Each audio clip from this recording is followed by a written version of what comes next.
Good morning, All Saints. Monday morning, the 1st of February.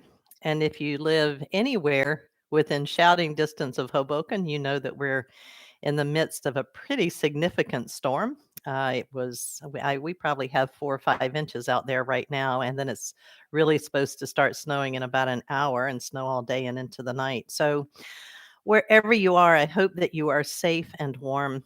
And as always, I hold in my heart those for whom this kind of weather is particularly challenging.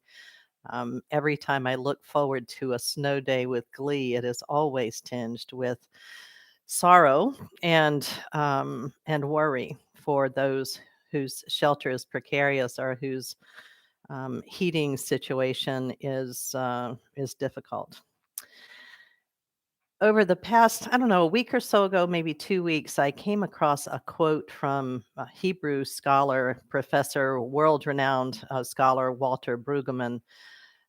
He is approaching 90 years old now, but he's kind of like the dean of, biblical studies for those who study Hebrew Bible, and he's also, renowned for his preaching. And the quote that I came across says, "The prophetic tasks of the church are to tell the truth in a society that lives in illusion, grieve in a society that practices denial, and express hope in a society that lives in despair." And each piece of this I find really thought provoking, to tell the truth in a society that lives in illusion. And when I think of society as a whole, I think that we have some sense of efficacy and power, and the illusion is something like a pandemic can come along and just and show us just how little control we have over certain aspects of our world. So to speak the truth to that, to our powerlessness in the face of a lot that goes on in our world. And for me, as a person of faith, that leads me to rely on my faith and the power of God to help us through grieving in a society that practices denial.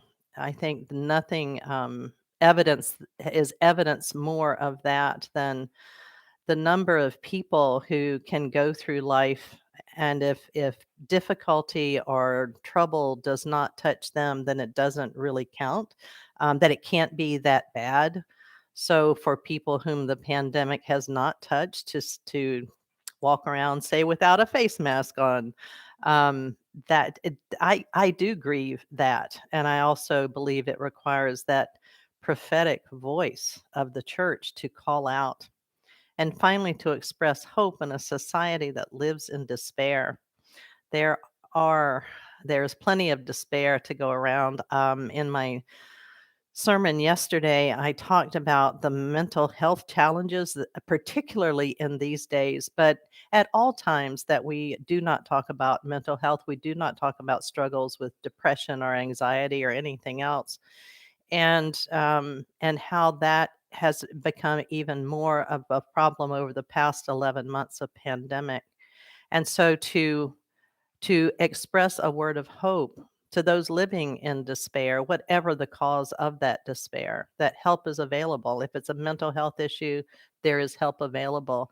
If it's a poverty issue or a need issue or a loneliness issue, this is where a prophetic church steps in and says, "We are here, we are one body." So I commend that quote to you. I'll put it in the information box so that you can have it and think on it yourself. I hope that this week goes well. I'm going to continue this Monday, Thursday schedule of messages. It seems to it suits how my particular schedule well at this point as I continue to recover. Those of you who have had knee replacement know that it's long and arduous, and I am 5 weeks in, and I can attest to that. So, my blessings to all of you and to those you love and pray for. And again, if you are in Hoboken or where there is a significant snowfall today, do be safe.